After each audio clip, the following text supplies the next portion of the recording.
Mahigit 5 taon nang ipinatutupad sa Quezon City ang Plastic Reduction Ordinance na naglalayong mabawasan ang paggamit ng plastic. Pero hindi raw ramdam ng ilang mga residente at ilang ahensya ang pagbabagong dapat ay kaakibat nito.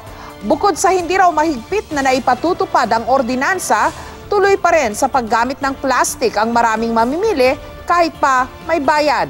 May special report si Connie Sison. Bago pa man magkaroon ng ordinansa na nagbabawal sa paggamit ng plastic sa Quezon City, naisipan na nila Nancy na magpaskil ng karatulang ganito. Naglagay na kami ng bring your own reusable bag. So, aware sila na we don't use plastic na talaga. Sa ilalim ng Plastic Reduction Ordinance ng lungsod, maaari pa rin gumamit ang mga mamimili ng plastic sa halagang 2 piso kada piraso. Pero sa tindahan ni Nancy, hindi na lang kami nagbigay ng option to use plastic dahil na rin nga para makatulong yan sa environment. Mahigit 5 taon na buhat ng ipatupad ang Plastic Reduction Ordinance na naglalayong protektahan ang kalikasan at kalusugan ng mga mamamayan sa pamamagitan ng pagbabawas sa paggamit ng plastic. Pero malaking palaisipan pa rin daw kung talaga bang epektibo ito. Patunay raw dito ang may 70,000 pisong multa na nakokolekta ng Quezon City sa mga kumpanyang lumabag sa mga Plastic Reduction Ordinance. Noong 2011, inutusan ng lokal na pamahalaan ang lahat ng establishmento na magpaskil ng paunawa ukol sa pagdala ng reusable bags. Noong 2012 naman, ipinag-utos din ang pagkolekta ng tig-2 piso sa mga mamimili para sa bawat plastic bag na gagamitin. Ang mamimili dapat raw may bit-bit na reusable bag.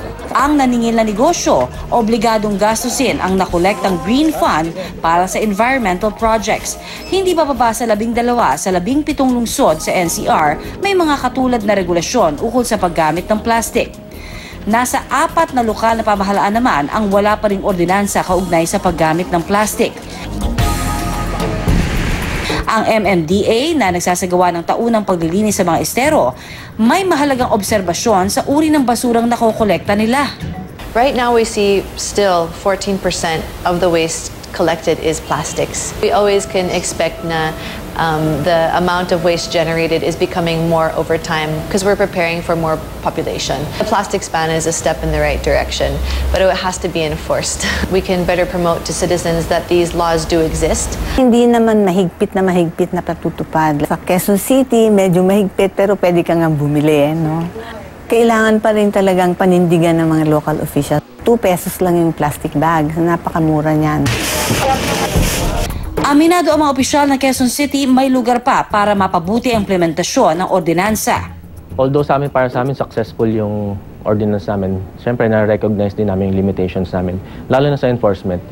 Kasi sobrang laki ng Quezon City, sobrang dami ng business establishments. Yung personnel namin limited lang. Why do you have to ban plastic? You punish those people who are not following the solid waste rules. It's because of irresponsible throwing of garbage disposal. Bukod sa pagpapatupad ng mga lokal na pamahalaan, paalala ng MMDA, may pananagutan ang bawat mamamayan sa pangangalaga ng kalikasan. Connie Sison, GMA News.